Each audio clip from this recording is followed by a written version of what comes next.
92 teams to go on my road to predict all 131 teams this college football off season. We are now moving on to the Georgia Tech Yellow Jackets as we continue talking about the ACC. Again, one of the bottom teams in the ACC last year, just not a very good football team. But over the past couple years, I've been telling people that I had felt like this Georgia Tech team was taking steps in the right direction, that they were going to continue to get better.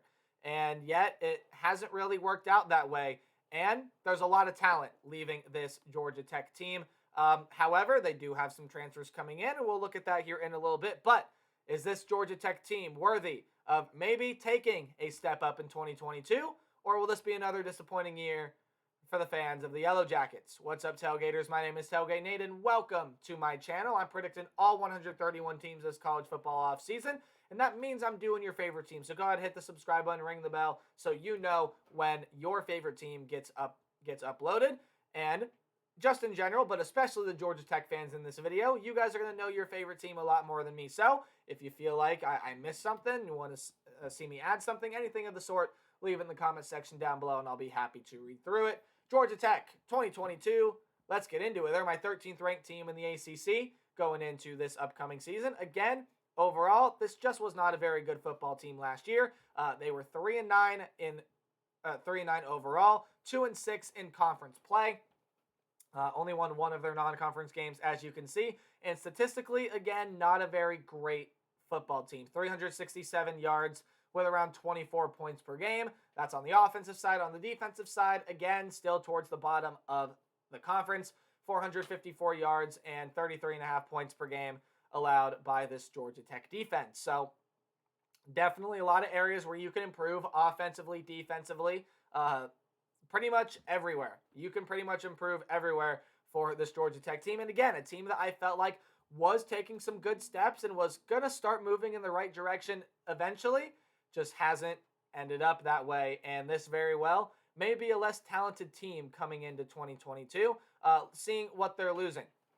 Quarterback Jordan Yates is gone, 908 yards, 6 touchdowns, and 3 interceptions for Jordan Yates last year. Also had 82 yards, couple touchdowns for this team, but he was the second option in that quarterback room. So they're going to turn full-time to their primary option next season, will Georgia Tech. I'll tell you who that is here in a little bit. Otherwise, you lose a really, really talented running back in Jahmyr Gibbs, 746 yards and 4 touchdowns last year. Also, running back Jordan Mason, who was the lead back for a couple years prior to Jahmyr Gibbs breaking out, but 439 yards and a touchdown for Mason last year. So this is definitely a running back group that's going to feel depleted, but they have some transfers coming in. We'll talk about them in a little bit.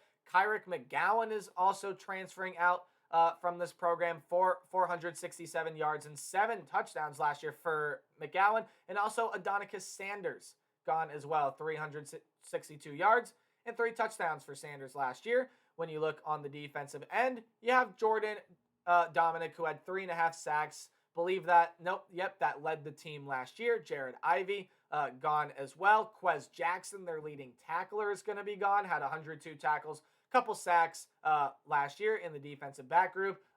Again, I'm sorry if I mispronounce his name, and I probably will, but Jawanye Thomas is gone off this team, was their third leading tackler with 81. Also had 5 passes defended and an interception. Tariq Carpenter also gone. Trace Weiling, Wesley Walker, among some other names, going to be gone off this Georgia Tech Yellow Jacket team as well.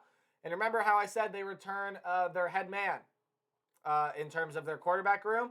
That would be Jeff Sims, 1,468 yards, 12 touchdowns, and 7 interceptions for Jeff Sims last year. And also was able to rush the ball fairly effectively, 372 yards and 4 touchdowns for Jeff Sims last year. So not a bad quarterback in my means, definitely not a gunslinger, but an all-around pretty okay option to have there at the quarterback position. After losing Jahmyr Gibbs and losing Jordan Mason, they are returning third running back Dante Smith with 378 yards and 4 touchdowns from a season ago. However, they are getting some transfers in. So Hassan Hall is definitely is a guy coming over from Louisville that definitely definitely is going to be really, really good for this team, I feel. Also, Dylan McDuffie coming over from Buffalo into this team as well. So a couple transfer running backs that behind Dante Hall should be able to provide a nice little lift. They also have a freshman coming in. Can't think of his name off the top of my head, but he may get some playing time next year as well. Wide receiver room, you return Malachi Carter. You return Kalani Norris as well. Malachi Carter had 489 yards, 2 touchdowns. Kalani Norris only 134 yards, but a couple touchdowns for him last year. And tight end Dylan Leonard back for this team. On the defensive side, Morris Joseph, Kevin Harris, Kyle Kennard coming back. Second leading tackler last year, Ayinde Ile with 88 tackles and half a sack as well. Charlie Thomas coming back, 3 sacks, 2 interceptions.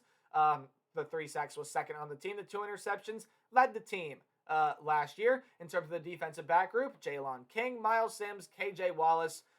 There are some other names that you could throw in there as well. But this is definitely still a Georgia Tech team that has a lot of good bits and pieces on it, but it's all about coming together.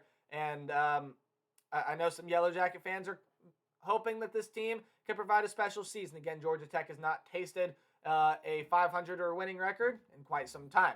Take a look at the Georgia Tech schedule. This is one of the harder schedules in the entire nation. You start off with a bang, a neutral site game against the Clemson Tigers. That opens up their ACC play. Clemson, yeah, well, they were not that great last year, project to be a lot better in 2022. When you get into non-conference play, you got the home game there against Western Carolina. Should be able to pull out that one. Otherwise, 3 ridiculously tough non-conference games. That's home against Ole Miss, on the road against Georgia, and then on the road against UCF as well. I mean, they did Georgia Tech no favors with the non-conference schedule. When you look at the ACC play, though, again, there's the neutral site game against Clemson. Road games against the Pittsburgh Panthers, Florida State Seminoles, Virginia Tech Hokies, and North Carolina Tar Heels. And then you got games at home against Duke, Virginia, Miami. And that's about the extent of that. So let's go ahead and get into kind of previewing the schedule. So again, Ole Miss, they had a historic season in program history last year. They were very, very good. And that figures to be another good team in 2022. If you've watched my Ole Miss video, you know I have them having a fairly decent season this year. Definitely not as good and not as talented of a team as last year, but they're bringing in a lot through the portal. Ole Miss is a dangerous team. Even though Georgia Tech gets them at home, still not going to be an easy game to win. UCF also on the road. That's also not going to be an easy game to win with Gus Malzahn as that head coach. UCF always going to be a player in their conference in the American Athletic. And again, going on the road, just a really hard game for Georgia Tech. And of course, on the road at the end of the year against Georgia, the reigning national champs. What more do you want me to say? I mean, Georgia's still going to be a very, very talented football team. And don't really see Georgia Tech having much of a shot there. But aside from that as well, getting into ACC play. Again, going on the road to play Pitt, that's going to be a tough one, a hard game to win. Going on the road to play Florida State, that's going to be another tough one. That's one of the hardest places to play in the country. On the road to play North Carolina, there's another fairly tricky road game. And then you get a home game against Miami that you might not have a lot of luck in as well. And if Georgia Tech wants to look to maybe try to get some wins in ACC play, there are 2 games that they play back-to-back, although they have their bye week squeezed in between there, that are probably your 2 best options for wins if you are a Georgia Tech fan looking for wins in ACC play. You got that home game against Duke and that home game there against Virginia. So Virginia also going to be trying to break in a new head coach this year. Games that are going to be fairly interesting for this Georgia Tech team. I do not do game-by-game predictions. I do a more percentage-based outlook. Tell me predict a team's record. So if the game's in red, I just don't see you winning the game. If the game's in orange, I still don't see you winning the game. But, hey, it's college football, and upsets can happen. Yellow are your 50-50 or upset potential games. Games in yellow-green are games that, you could probably win, but watch out for teams on the other side of the ball. And games in green, you're good to win. The only game of green variety is the game right there against Western Carolina. I see Georgia Tech being able to easily win that. Otherwise, there are no guarantees on this schedule.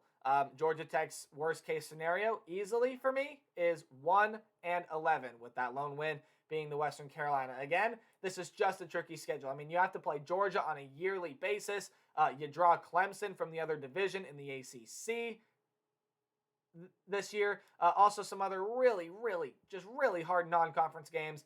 Even at home against Ole Miss, I don't see them having much of a shot. On the road against UCF, while the game is in Orange, I still really don't see Georgia Tech having much of a shot against UCF. So, when you look all around at this ACC schedule, though, again, I really don't see them being Pitt on the road. That's a team that I feel like is being undervalued coming into this year. I know they lost Pickett. I know they lost Jordan Addison, the Blitnikoff winner, but that's still a Pitt team with a lot of talent. And again, I know Clemson had a disappointing year last year in terms of Clemson standards. However, that's a team that I think is going to bounce back. And, well, starting off the season with it, again, I don't think Georgia Tech's going to have much of a shot. With the rest of the games in the ACC being in orange, it's going to be hard for Georgia Tech to win some games this year. There is talent on this team, that is for sure. And if you're going to look for wins for Georgia Tech, you're probably only going to get one non-conference win. But in order to even be back to where they were last year, they may have to pull off one or two upsets in order to do that. The home game against Duke, I think, is a very favorable matchup for Georgia Tech, and I'm definitely going to favor the Yellow Jackets in that one. The home game against Virginia there as well, as you see in yellow, that could be another game that Georgia Tech wins. In fact, I think Georgia Tech may very well end up winning both games in yellow, because I got Georgia Tech going 3-9 this year. I definitely have them beating Duke, and maybe they don't beat Virginia, but maybe they pull off an upset somewhere else on this schedule. Bottom line, I see this team winning one non-conference game, and that's the game against Western Carolina. I don't think they're beating Georgia at the end of the year. I don't think they're going to beat UCF, and I don't think they're going to beat Ole Miss. This is the Georgia Tech team that I really secretly kind of want to get better. But the talent has got to improve. The coaching has got to improve. There's a lot that has to happen for Georgia Tech to kind of take that next step. Now, they did fill the holes nicely in the transfer portal. Hassan Hall coming in, Dylan McDuffie coming in to replace the likes of Gibbs and Mason. You do have some of your lead wide receivers back, defensive players, a lot of lead guys coming back, including some transfers coming in as well. However, for this Georgia Tech team to really take that next step, they're going to need to be one of the surprise teams in 2022. But that's going to do it for my preview on Georgia Tech. Make sure you guys like, comment, subscribe, anything like that. And remember to play hard, but tailgate harder. I'll see all of you guys in the next video. Goodbye.